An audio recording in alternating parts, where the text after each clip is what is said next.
ಇನ್ನು ಸಂಪುಟ ಸಭೆಯಲ್ಲಿ ಜಾತಿ ಗಣತಿ ವರದಿ ವಿಚಾರ ಚರ್ಚೆಗೆ ಬಂದಿದೆ. ಮುಂದಿನ ಸಂಪುಟ ಸಭೆಯಲ್ಲಿ ಜಾತಿ ಗಣತಿ ವರದಿಯನ್ನ ಮಂಡಿಸುವುದಕ್ಕೆ ತೀರ್ಮಾನಿಸಲಾಗಿದೆ. ಸಂಪುಟ ಉಪಸಮಿತಿ ರಚನೆಯಾಗುವ ಸಾಧ್ಯತೆ ಇದೆ ಅಂತ TV9ಗೆ ಉನ್ನತ ಮೂಲಗಳಿಂದ ಮಾಹಿತಿ ತಿಳಿದು ಬಂದಿದೆ. ಸಂಪುಟ ಸಭೆಯಲ್ಲಿ ಜಾತಿ ಗಣತಿ ವರದಿ ಚರ್ಚೆ.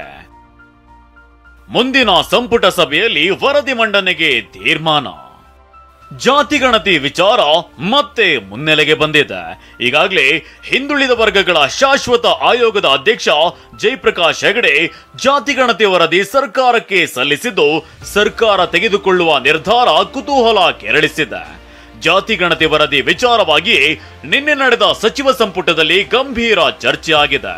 ಮುಂದಿನ ಸಂಪುಟ ಸಭೆಯಲ್ಲಿ ವರದಿ ಮಂಡನೆಗೆ ತೀರ್ಮಾನಿಸಿದ್ದು, ಸಂಪುಟ ಉಪಸಮಿತಿ ರಚನೆ ಮಾಡುವ ಸಾಧ್ಯತೆ ಇದೆ ಎನ್ನಲಾಗ್ತಿದೆ.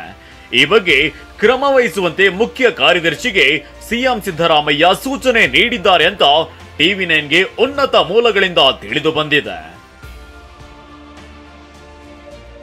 ಹಾಗಾದ್ರೆ ಸಿಎಂ ಸಿದ್ದರಾಮಯ್ಯಗೆ ಸಲ್ಲಿಕೆಯಾದ ಜಾತಿ ಗಣತಿ ವರದಿಯಲ್ಲಿ ಏನಿದೆ ಅನ್ನೋದನ್ನ ನೋಡೋದಾದ್ರೆ, ರಾಜ್ಯ ಹಿಂದುಳಿದ ವರ್ಗಗಳ ಆಯೋಗ ನಡೆಸಿದ ಶೈಕ್ಷಣಿಕ, ಸಾಮಾಜಿಕ ಮತ್ತು ಆರ್ಥಿಕ ಸಮೀಕ್ಷೆ ವರದಿಯಾಗಿದೆ.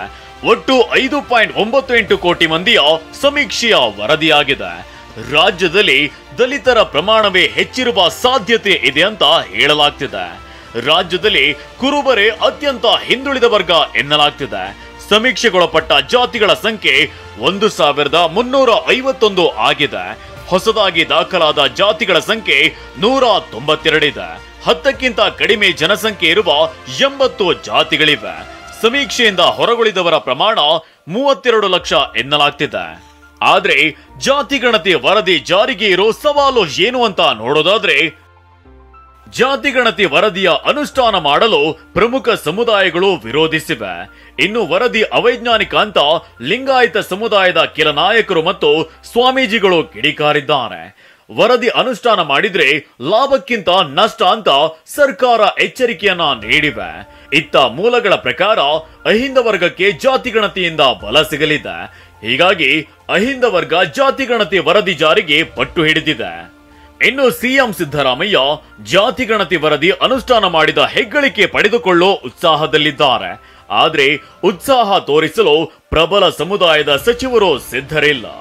ಆದ್ರೆ ನಿನ್ನೆ ನಡೆದ ಸಚಿವ ಸಂಪುಟ ಸಭೆಯಲ್ಲಿ ಜಾತಿ ಗಣತಿ ವರದಿ ವಿಚಾರ ಚರ್ಚೆ ಆಗಿದ್ದು, ಮುಂದಿನ ಸಂಪುಟ ಸಭೆಯಲ್ಲಿ ವರದಿ ಮಂಡನೆಗೆ ತೀರ್ಮಾನಿಸಿರುವುದು ಕುತೂಹಲ ಕೆರಳಿಸಿದೆ. Bureau report TV9.